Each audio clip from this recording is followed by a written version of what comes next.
guys, welcome back to another video. Hope everybody's doing fine on their side. Hope you all are doing good during this Christmas pandemic. And guys, please remember to stay safe. Wear your mask, wash your hands, do what you had to do, and be safe, okay? So guys, remember I told you all I was going to do a follow-up video about my C-section story. In this video I'll talk about some of the things that the doctor won't tell you, the nurse won't tell you, but things that you all need to know. And to be honest, I don't expect men to understand this because they can't get pregnant. They will never ever give birth, so they won't. But I want to say shout out to all the men who have been there for the wives, the girlfriends, the baby mama, whatever you call it. I want to say shout out to you all for understanding what women go through, especially during that time when they give birth and all of that. Thank you 100% for doing what you do. You understand me?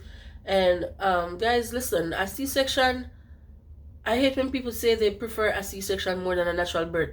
For me, that is a big no-no. I rather to have natural birth. If I have to have 5 child, I rather to have them naturally, okay? My son was natural birth, but with the twins that I have, I have to do a C-section because it is very unlikely that you're going to have those baby without a C-section. It is very unlikely because what happened with me was that one of them was breech and the other one turned.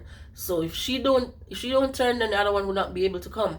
And the doctor decided that, look, we have to do an C-section on you because it doesn't look like, they was watching her thinking that she was going to turn, but unfortunately she did not.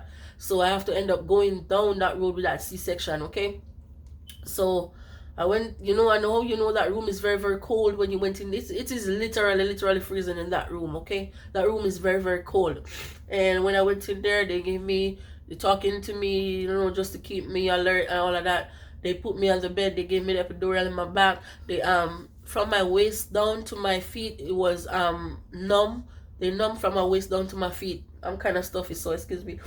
From my numb waist down to my feet, they numb that part. I couldn't feel nothing down there because of course that's where they're going to work on the most, so you're going to expect that they're going to numb that part down. Up here was fully active, but from there it was numb all the way down, okay? And they gave me Peptocin, and they inserted a catheter inside down there. So that was what I was peeing in because I could not literally pee on my own. But hey, here's where the problem comes in. Here's the hardest part of this thing. When you done with that operation and they remove you to your room to stay in there, and then in the middle of the night or the middle of the day or sometime during the day or night, they come to you and tell you, hey, listen, they're going to take out that catheter. They're going to remove it. And this is what they're going to tell you to do, that you have to go pee on your own, or you're going to have to go poop on your own when you feel like you want to poop. But you have to go pee on your own. You understand me now? That is the hardest part ever. When after they do that operation, or whenever you have that baby naturally and they told you that you have to go and pee, it feels like you're giving birth all over again. That's what it feels like. And when you see that when they tell us if you go do that number 2 day, when they tell us if you go poop, Lord Father Jesus, have mercy upon your soul. Imagine when you get stitches or tear or anything down there, what is going on down there. It is not something nice. It is not something nice. That is so, it is just so unbearable, to be honest. And I literally could not walk. I couldn't do nothing on my own after they take out me inside and put in the back, because that's exactly what happened during that C-section. They literally take out your inside and your intestine and all of them something, and they literally put them back in. You understand me? I couldn't do nothing. I literally used to walk on my own, and after doing that C-section, I could not walk on my own. Okay, the pain was excruciating. It was very hard for me to do. I feel like me a handicap, because every time I always have to call somebody to come and help me to the bathroom. My skin was itching because of the medication that they gave me. My whole entire skin was scratching me. They gave me Benadryl for the itching. It didn't work, and I was all a mess. My head, everywhere just literally started to itch me. You understand? After all of that is said and done, and when they told me to go and pee, I could not do it. That the pee, they can't come down. Even I feel like it was coming, it was not coming. And I called the nurse and I say, hey, listen, I can't do this because the pee is not coming. And she said, okay, when you feel like it's coming, call somebody. And for some reason it was not coming, and then it was in the morning that I had a pee, and then when I go again, it was the same thing. The pee was not coming. And listen, you see, when that pee finally come, oh my God, Father God, it come like I don't know, like something is tearing up down there all over again. I don't know how to explain that feeling, but it is not a feeling that I would wish for anybody. But I guess we all have to go through it as women delivering babies or whatever, however you deliver your baby. But we have to go through it, and it is so hard. You know, I wish that men would understand the things that we go through when we delivering babies. It is so hard. That C-section thing is not a joke. You understand me? And then after that, now when I came home, I didn't have that much help with me. It's just me and my husband and my son was home. So I really don't have that much family here where I am. So it was like just me and my husband, and he got to work and all of that crap. Thank God to my father was there, but you know, my father would call me and say, "Hell, how are you doing?" And you know, to have that answer like my mother would have normally been there to come and do this for me and do that for me, it was hard. When I'm supposed to get off my bed to go to the bathroom, I could not do it. So I don't see why people would say that they rather a C-section than a natural birth. A natural birth, you'll be back in like a 2 weeks, so you'll be okay to move around and do what you can do. And remember, based after doing all of that and coming back home, you still have to be breastfeeding. I remember for me, it was 2 times I have to be breastfeeding 2 babies, so it was really really hard. And then the part where your nipples sore, there was literally bleeding and all of that things, everything is happening to your body. You know, it is not a good feeling. I don't know how to explain it, but guys, it is not. It is very hard.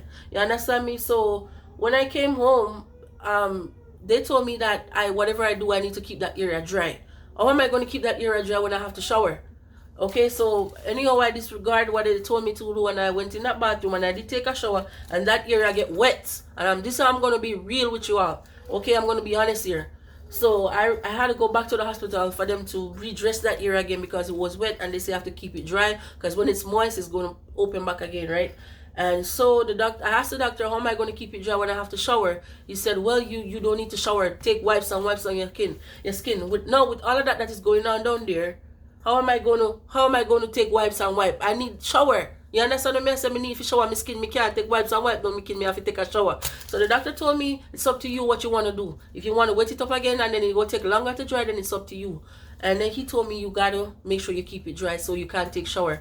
But people, me telling this, you see when me if you come off of that bed, I have to lift my foot to go over another shower, then my foot can't even lift. Me can't stretch my foot too far apart from one another. Me can't move my foot. My leg them literally cannot open for stretch going away. Me can't stretch or do nothing. Me if you come off my bed, me have to call for help. You see when my husband are there with me and I'm alone there daytime, dog me and my supper. Me say because me can't. Me telling us that I really never have no help that much, but it was the hardest time of my life that I had to go through. Knowing that I didn't have that much help around me, it was very, very hard. Me couldn't sometimes I want to use the bathroom and I have to wait until him come from work, or I have to try by my own, get one piece of stick in there, I have to hold the stick and walk when they go to the bathroom and if you go pee for the bath, if you go sit down and pee. It was the hardest time for me ever in my life.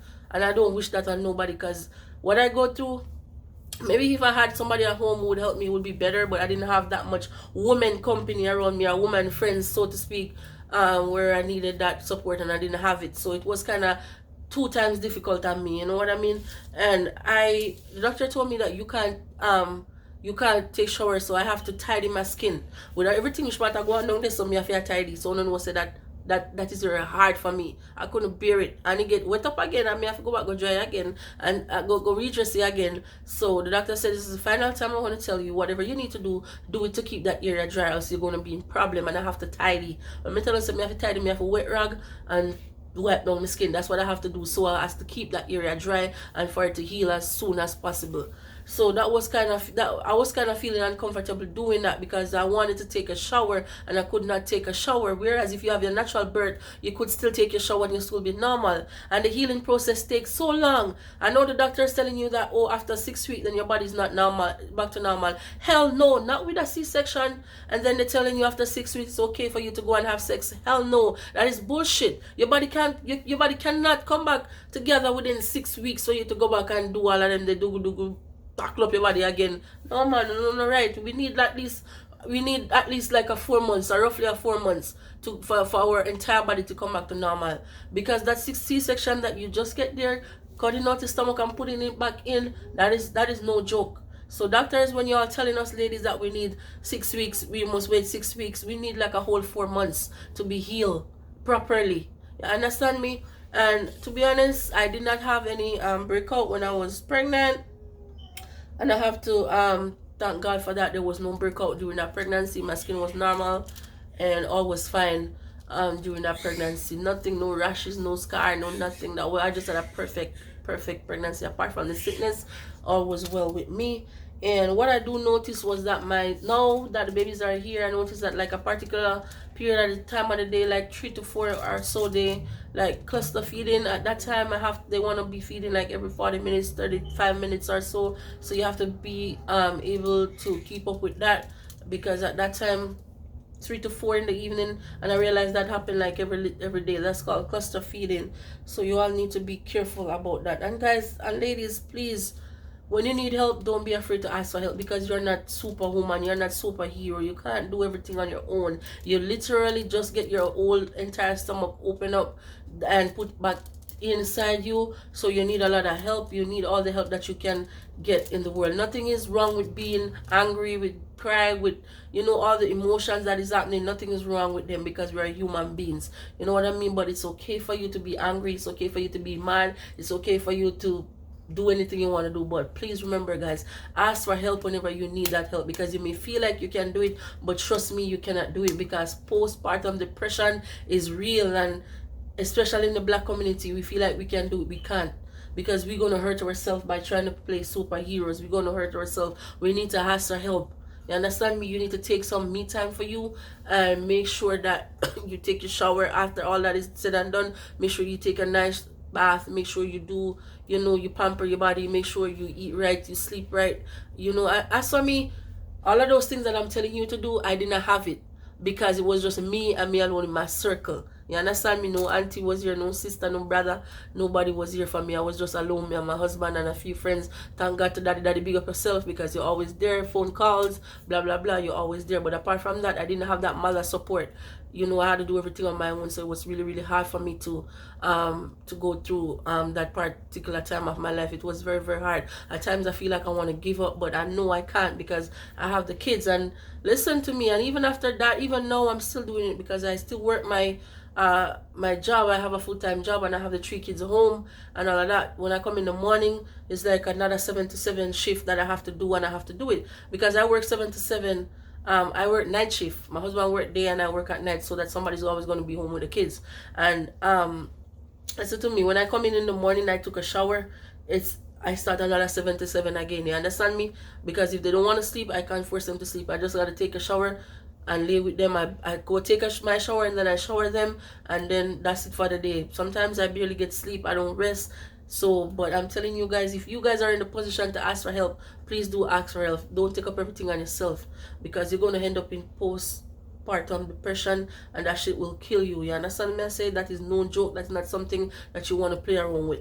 You understand me? But guys, that C-section story is not a joke, and I hope and pray that men will understand the things that you go through. Imagine going through all of that, plus you got to do breastfeeding just the same. And remember, for me, 2 times, because it's 2 babies that I have. Those nipples, they get sore. You understand me? A lot of things, the adrenaline rushing and all that things. There's a lot of things going on with a female when they just give birth. Some men will understand, a very small amount of them will understand. Majority, they don't understand. And then at the end of the day, they still want you to do this and to do that. Don't let nobody rush your body. You have to take time to heal. This is your body. You have to tell him, say, hey, listen, I have to take time to heal. You're not going to tell me what to do and how to do it and when to do it. You need to wait. You understand me? And I really appreciate them doctors were telling people 6 weeks is not enough. Give the ladies 4 months for their body to come back together, especially for those ladies who do that C-section thing, because it's really hard for them. You understand? So guys, please like, comment, subscribe, and share the video. I hope this helps somebody out there, and I'll see you in the next one. Peace out.